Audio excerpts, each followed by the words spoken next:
Hey everyone, Once Bitten here with the Battle Report. So this is the very first game I've played with Fantasy Battles: The Ninth Age.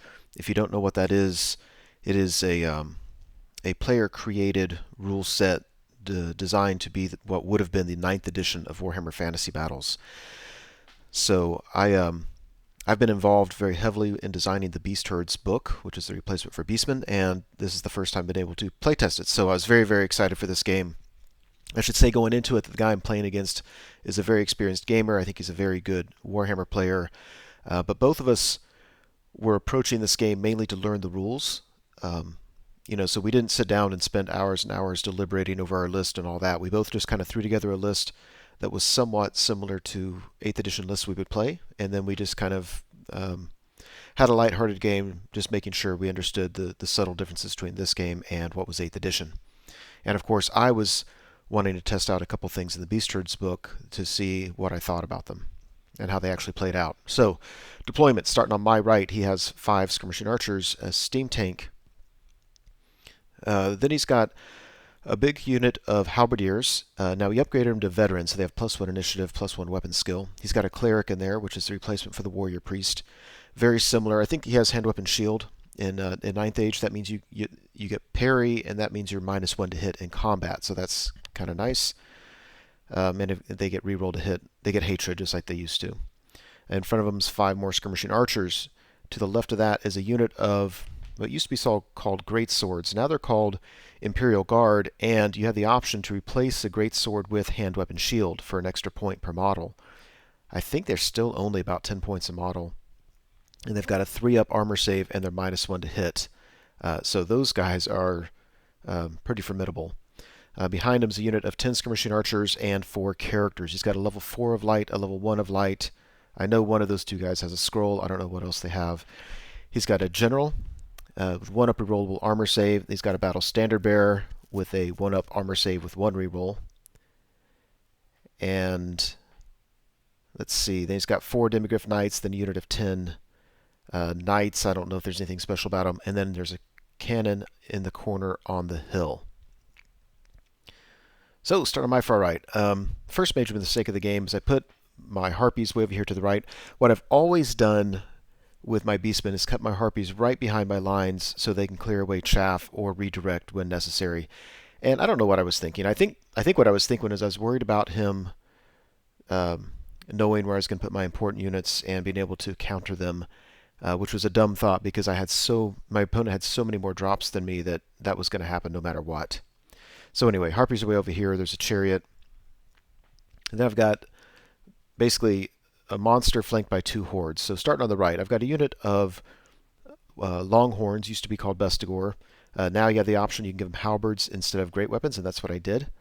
So there's 40 of them in there and 2 characters. So I have a Beast Lord General, and I have a level 4 with the Lore of Wilderness. So the Beast Lord General, he brought a totem. That unit has a totem.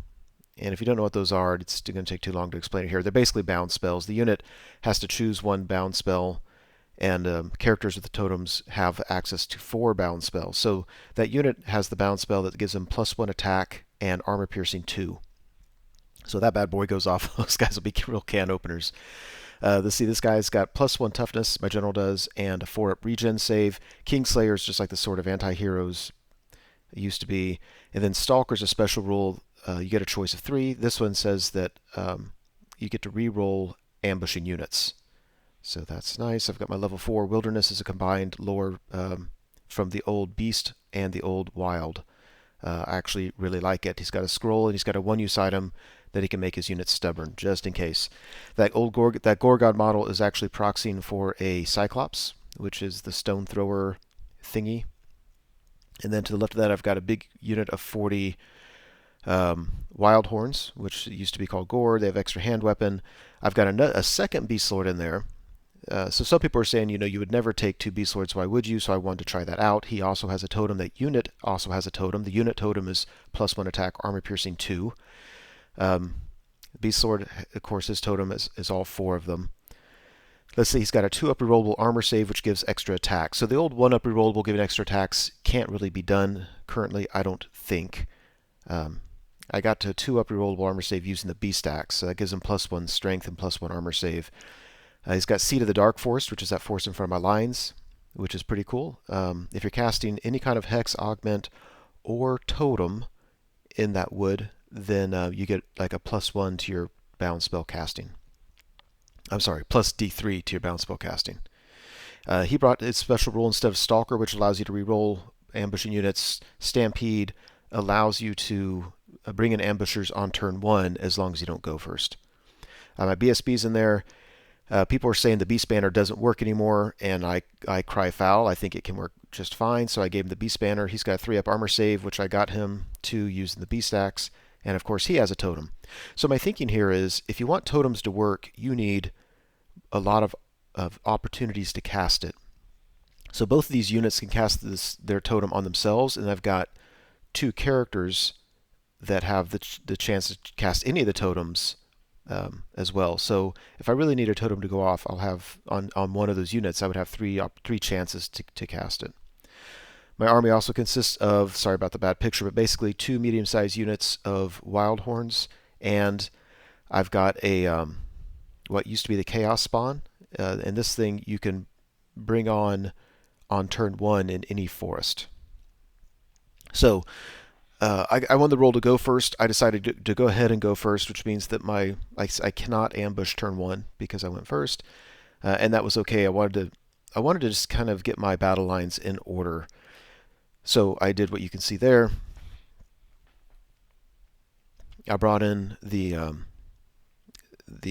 what used to be the chaos spawn in the woods. You can see what I did over here. I was really hoping to bait his steam tank. I was hoping his steam tank would say, yeah, I can come get those harpies, and I'd be willing to give him those points just to get him far away from my lines, and that would give me an easy charge with my chariot, which just would be able to do some wounds to it.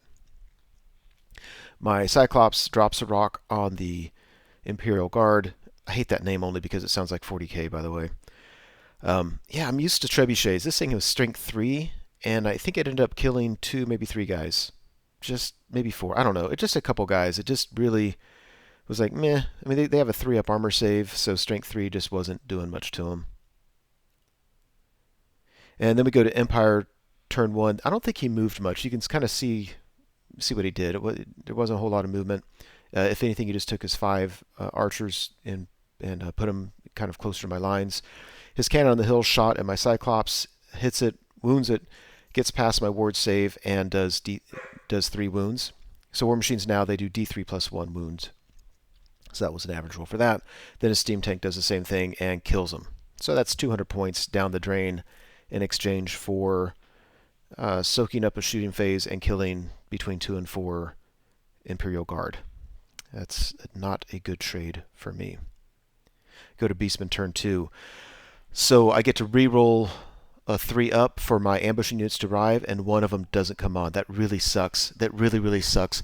If they both come on together, there's nothing my opponent can really do about it. I mean, if I bring in 1 at a time, he can use his archers just to redirect me. If I bring in 2 at a time, he can redirect 1 unit, and the other unit is going to get a flank charge on something. So the fact that 1 missed it just really, really brought me down.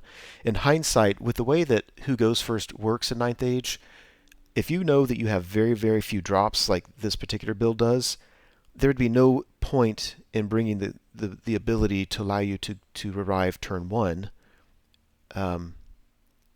because you're going to get the chance to go first. So unless you wanted to go second, I don't know.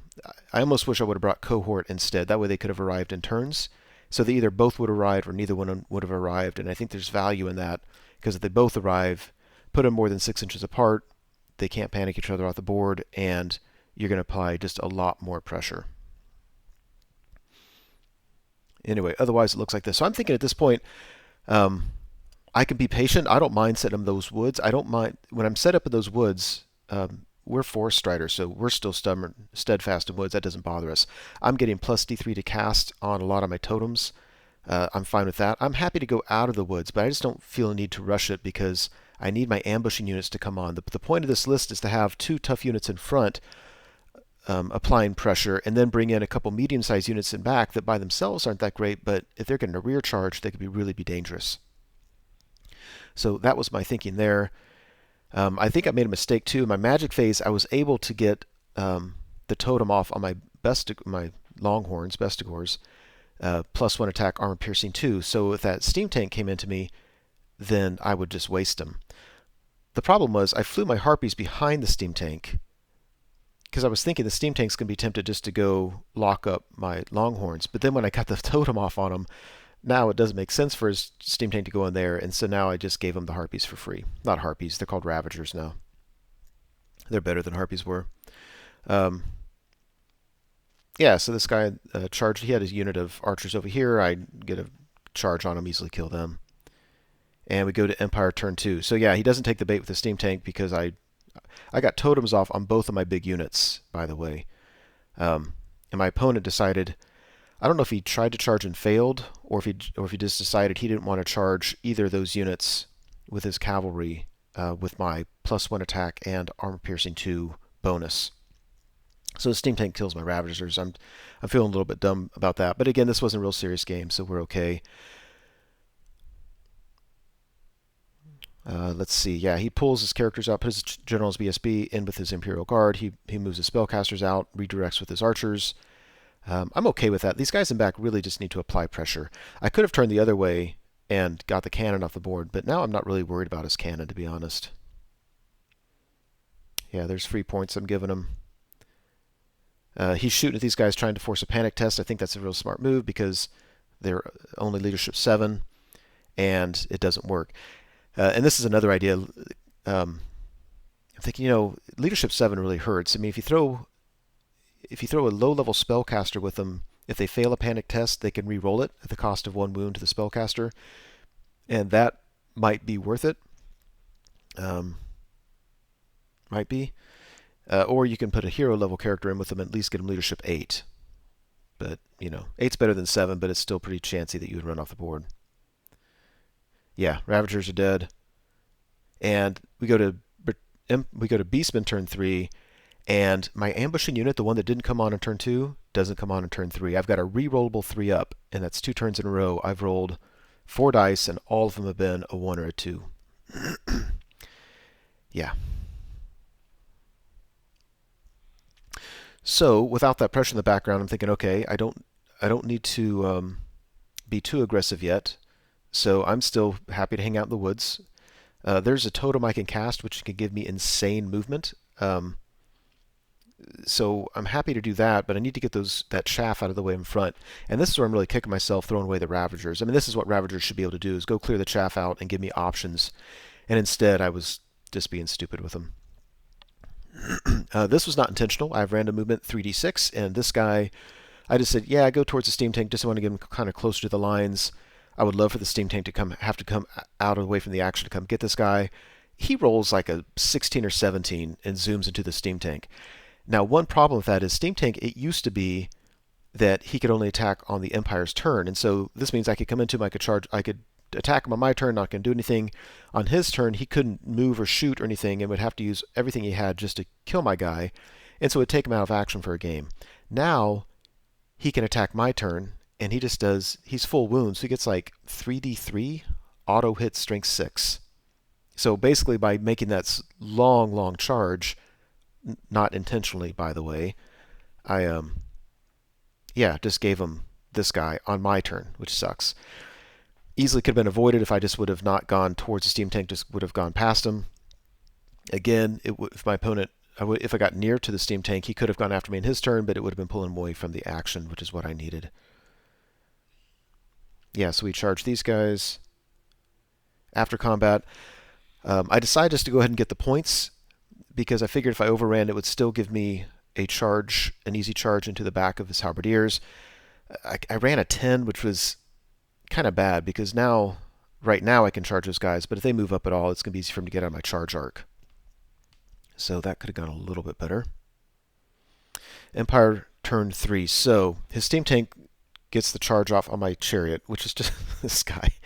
He's just rolling whatever he needs. He didn't need a high roll to get to the chariot, but I'm just feeding him points left and right. I'm like, here are my Ravagers. Here's my old Chaos Spawn. Here's my chariot. It's just dumb. I'm just being really, really dumb. Yeah, he moves up his units enough. His Imperial Guard, his Demigryph Knights, and his Knights all tried to charge my my wild horns, and they've got the totem up, which is +1 attack and armor piercing 2. So these guys have base 2 attacks with extra hand weapon. They get a +1 attack.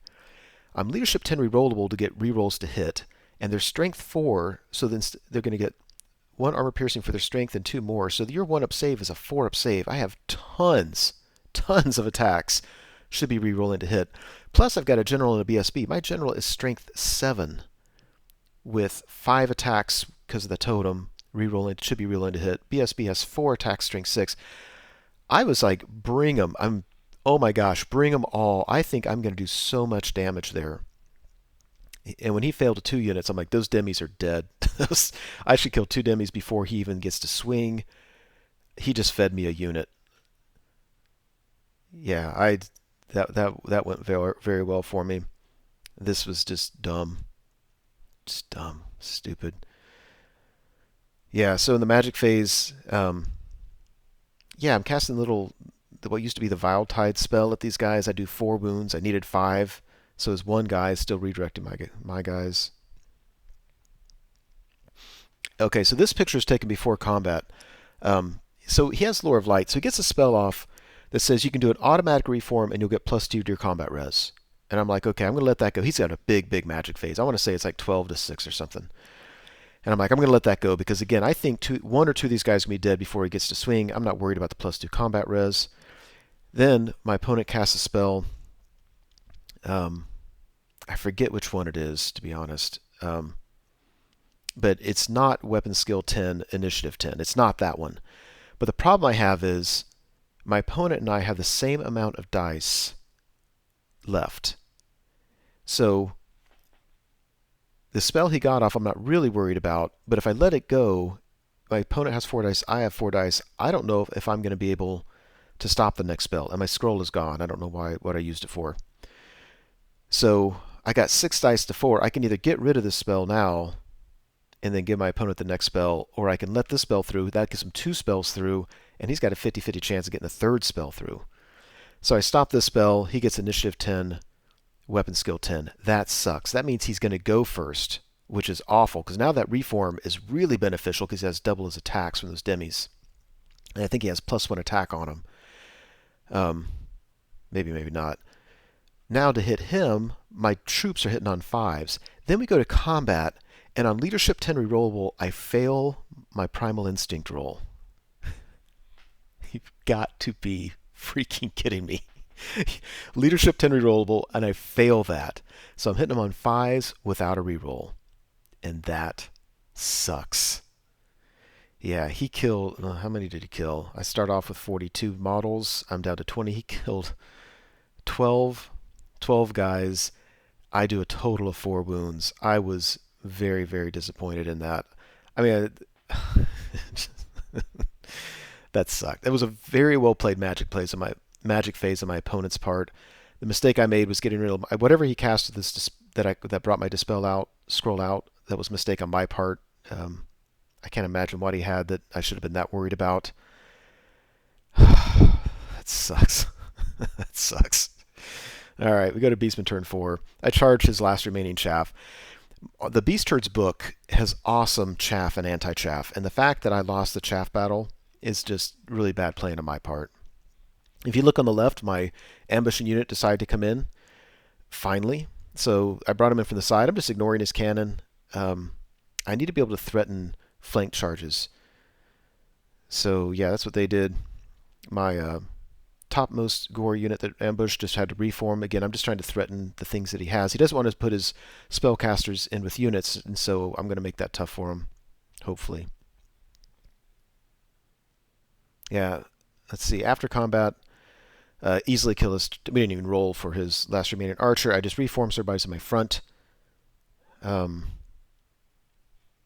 then on the left, yeah, we killed another guy. I reformed so that when his knights come in, they're still in my front, but they can only really hit my Beast Lord. So, I mean, they can do others, but there's limited attacks on him. And by the way, in the magic phase, you can tell all I was able to get off, I got Frenzy off on the leftmost unit. All the other spells and totems he was able to stop. It wasn't a great magic phase. Yeah, I don't remember what this is showing. Anyway, Empire turn 4, so yeah. Charges the knights in to my unit on the left. He charges everybody in to the unit on the right, and that's just rough. Just rough. Yeah, and then he gets another huge magic phase, which just sucks. So I can stop some spells, but I can't stop them all. He basically threw 5 dice at the bubble weapon skill 10, initiative 10, so all of his guys get to go first, and they're going to be 5s to hit. Oh, just devastating. Yeah, this one doesn't worry me too much. After combat, look at that. Just annihilated that unit. Luckily, I had the one use stubborn item, and I had popped that at the beginning of the combat phase, which is, I think that's when you're supposed to pop it. So he destroyed my guys, but I was stubborn. It doesn't really matter because he's going to beat him next turn. And it probably would have been better to lose on my turn than on my opponent's turn than my turn. Anyway. And here he got 1 wound through my general. Otherwise, I was kind of a pillow fight. I wasn't able to get much through on him because he just made all his armor saves. Go to Beastman turn 5. Yeah, so I can't believe this. I want you to appreciate that for the Beast Herds book, I am 99% sure that I'm the one who came up with the battle hunger rule. And what that means is when our guys charge the flank or rear, we get swift stride. I came up with the damn rule, and I forgot all about it. So the unit at the top middle here charged the rear of his halberdiers. They made it. They needed a 9, and they rolled it. Or whatever they needed. They needed a 7, and they rolled like an 8 or a 9. And then I had a unit... no, and then the unit on the left charged his level 4 who fled. You can see him kind of tucked between the Demigryph unit and the Imperial Guard unit. And then on Leadership 7, they failed the redirect. But it was funny that unit on the top that made the charge. They made the charge, thank goodness, but I forgot about the battle hunger rule, which I find a little bit funny. So there's that. I think it might be a little too late. He's had a fair amount of shooting. I wasn't worried about the cannon, but the cannons was slowly taking models off turn after turn. Now, as long as my opponent does 3 wounds to these guys, that won't disrupt them. And again, he's like 5 to hit and crap like that. Yeah, there's the failed redirect test. And after combat, yeah, I killed all my Bestigor. My 2 characters are fleeing. The problem is this is my turn, so on his turn, his steam tank can just charge my characters and get those points. He reformed with his halberdiers to charge the flank of my Beast Banner unit that's still just kind of in a pillow fight without a strength buff. They're at strength 4, but I just can't get past the 1-up armor save.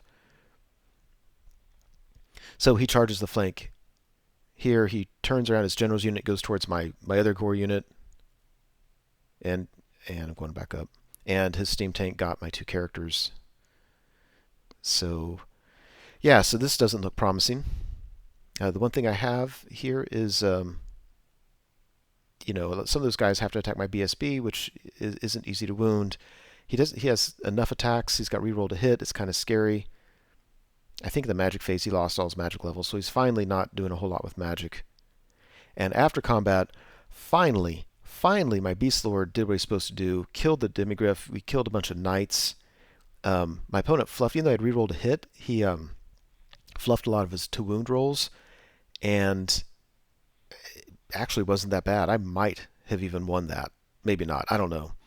But anyway, but we stuck, which was awesome. The Demigryph is dead. He's down to 2 knights only. Yeah, that wasn't bad. So we go to Beastman turn 6. My fleeing Wildhorn unit does not rally, but it's still on the table, getting half points. I walk up right to the face of his general's unit, and I do not charge him. I can't avoid the charge, and I'm going to lose that. So my hope is he can charge on his turn, he'll win, and my only hope is to flee and run far enough away from him to survive and not so far as to get off the board. It's the only hope I have there. And after combat, yeah, kill the rest of the knights, turn around to face this unit.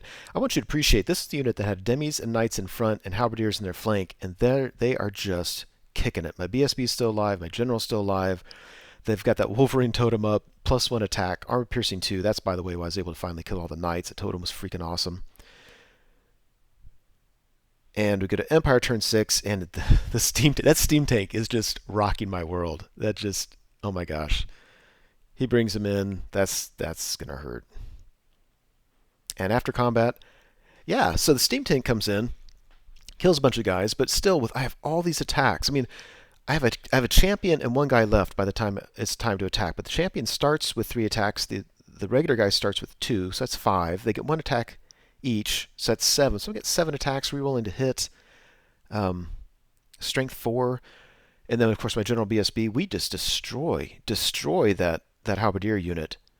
They break, but of course I can't break the steam tank, so they get away keeping half points. Um, yeah, but that unit took some abuse, and they're sitting there with the champion. The champion sitting there keeping half the unit points alive. I've got my BSB on half points. I've got my general with having taken only 1 wound. And yeah, I knew he was going to win the combat here, but he ran my guys off the board, and the game ends like that. So yeah, probably about an 800 point victory for the Empire. I was okay with that. I was playing a little bit. I don't know if I was playing a little loose, which meant that I ended up being a little bit sloppy. Um, but that was okay. I mean, again, we were mainly trying to play, figure out the rules, figure out our armies. Um, One thing that I wasn't saying much in the game was how the Empire, the general has a special rule, and I think the BSB does too, where they can give orders. So if you don't charge that turn, the general can pick 2 units within 12 inches and just give them a special benefit. But it's like they can fight in extra ranks, but again, not if they charge. They can add +2 to movement. They can increase their ballistic skills, stuff like that. Um, and that was kind of interesting, kind of cool. But my opponent used magic to great effect, and I really think that what really turned the tide, besides me doing stupid things like giving away the chaff game, allowing his chaff to stop my big unit just because I'm stupid with the Ravagers. Um, he pretty much won the game by using magic, but it wasn't by just throwing 6 dice at spells. He had like 3 or 4 spells, and he was like, I just need at least one of these to get through, and making good decisions with the number of dice he was using, which forced me to make difficult decisions. And if I'm going to lose a game, I want it to be because I was outplayed in that way, and I really felt like I was outplayed this game, and I was okay with that. So my thoughts on the game. Both of these armies I was very interested in because I play Empire, of course, and I play Beastmen, and I felt that both of them required a lot of synergy. They're not the kind of things that you just throw something down and it just does great things all by itself, with the exception of the steam tank. But that was pretty good. One thing I noticed was different, and I like that, by the way. I think I'm going to enjoy playing both of these armies because of the orders, because they're automatic, and the special things we have with the totems, this bound spells. The bound spells worked because I had that forest and had plus D3 to cast. I could almost guarantee getting one. Usually I had 2 bound spells I got off, and if I didn't get them, I was very happy with Lord of the Wilderness getting +1 strength and toughness or frenzy or something. So I think having the combination of spells with totems, you have to have both. What totems do is it gives you extra options that you can throw 1 die at. But if you if you're in a situation where only the totem will do and you don't have other spells that are threatening too, of course your opponent can stop it easily. But I thought it was interesting. I was a little disappointed. I don't know if I was disappointed. I just noticed that anything that's just automatic felt kind of like, wow, that was just a free benefit. Just do that. I guess it makes sense with the Empire, maybe. I don't know. But I noticed too that ours were very, very aggressive. Like you can charge that turn, and we have totems to help you survive combat, help you get into combat, help you kill stuff in combat. Whereas the Empires, they were automatic, but they were less effective that way. It was like, yeah, this is good if you're already in combat, or if you get charged. This is good if you're trying to, have some more mobility. I think for the most part with our list, there's some cool things you can do with it, but you can't do everything. And if you want something to work, you have to overpower it. So totems, I loved them. My opponent was dreading my totem work this game. They were awesome, but they were awesome because I had 2 units with a totem that was very threatening, and then I had 2 characters that could cast any of 4 totems. So I had the chance of casting 4 totems a turn, and if I had 1 unit I needed to go off on, that unit could do it, and I had 2 characters that could do it to that unit. And it was, if my opponent stopped those, he couldn't stop a spell. And if so you'd have to. So as long as you had a really good spell and you're happy getting a spell off, yeah, you might be able to stop the totem, but you were getting something good up, and I was getting that every turn. I was very, very happy with it. We have a lot of players complaining about totems because they're bound spells. You have to use power dice for it. And I don't know, they're set up to where if you're in combat, you get +1 to cast it. If your unit's in the woods, you get +1 to cast it. If you have the Seat of the Dark Forest, you get plus D3 to cast it. Um, I thought they were very, very powerful and gave a lot more options uh, than I think a lot of others ways would do it. Um, the Cyclops, ooh, I was very underwhelmed with it. What I would say one isn't enough. You have to go two or more. You can only have two of this guy because he's rare, but I guess what I'm saying is if you want monsters, I think you might have to take two or three monsters because if your opponent has shooting, he's going to kill one on round one or turn two. And if you only bring one, it's just not going to do anything. So if you bring several, there's only so much your opponent can do. Um, if I was going to bring monsters, I think I would bring more ambushing, small, cheap units of Ungor Raiders so I could make sure I could pop units up all over War Machines. He's going to get one round of shooting, and then I'm tying him up. So I think you just have to build your strategy around it. I think just throwing a monster in your list is not going to be very effective. I was very disappointed with the Strength 3 Stone Thrower. I know that's what they are, but this is a 200-point thing. Um, yeah, I don't know. I'll try them with two of them at some point. Beast Lords. People were complaining about Beast Lords. Why would you take them? I liked them. I liked them a lot. They felt very tough. I still think I was taking things that people said won't be taken, like the Bramblehide +1 toughness regen, but it's like 70 points. So it's so expensive. I've heard people say, well, Lord level characters won't take it. But I was very happy with it. So yeah, do what you want. I liked it very, very much. The B stacks I thought was nice. It was very, very cheap. At +1 strength, +1 armor save, I thought made other builds uh, made other builds possible. So I could put 70 points in the regen. It doesn't give me a lot of points for other stuff, but it was a cheap weapon, so I can get that. The Beast Banner I thought was awesome. A 3-up armor save on a toughness 5 guy. He won't survive a lot of concentrated abuse, but put him on the corner of the Horde unit. Um, I was able to keep him alive all game. I think you just have to be a little bit careful with him. That unit giving +4, giving strength 4 to the Wildhorn unit, and then I have the Lore of Wilderness, so I have the +1 strength, +1 toughness threat. That threat was so huge. It was you're gonna let that through. You're gonna let a totem through because either way is awesome.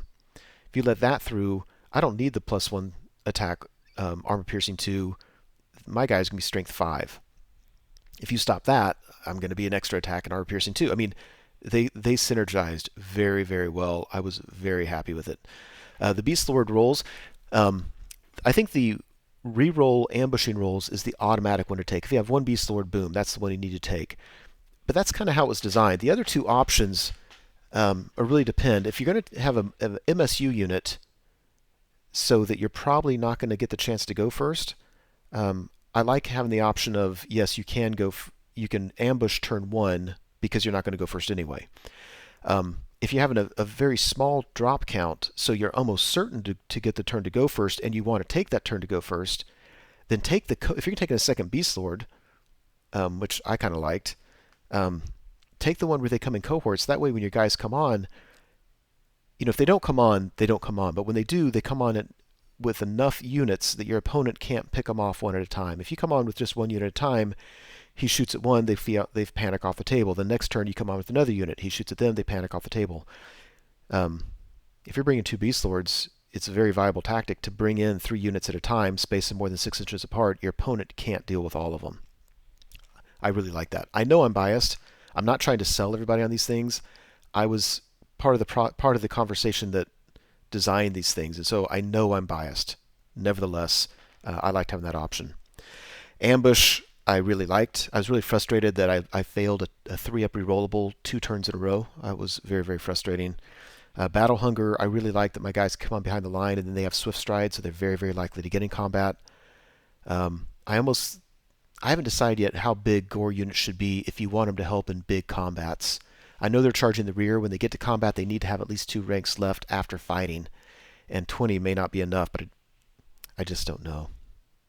The weakness, I still feel like I just don't have the tools to deal with things like the Steam Tank. I didn't roll the spell for the Magic Missile. That would have been nice. You just need to get a few wounds off that thing. And I fear going against armies with flying monsters that can dictate where they're going to fight and can maybe gang up on one unit. And I'm just not sure what tools we have to deal with that yet. I found it to be, well, one, it was a very fun game. I found it to be a fun army to play. I think if you just want auto win, the point of Ninth Age is you're not going to find it.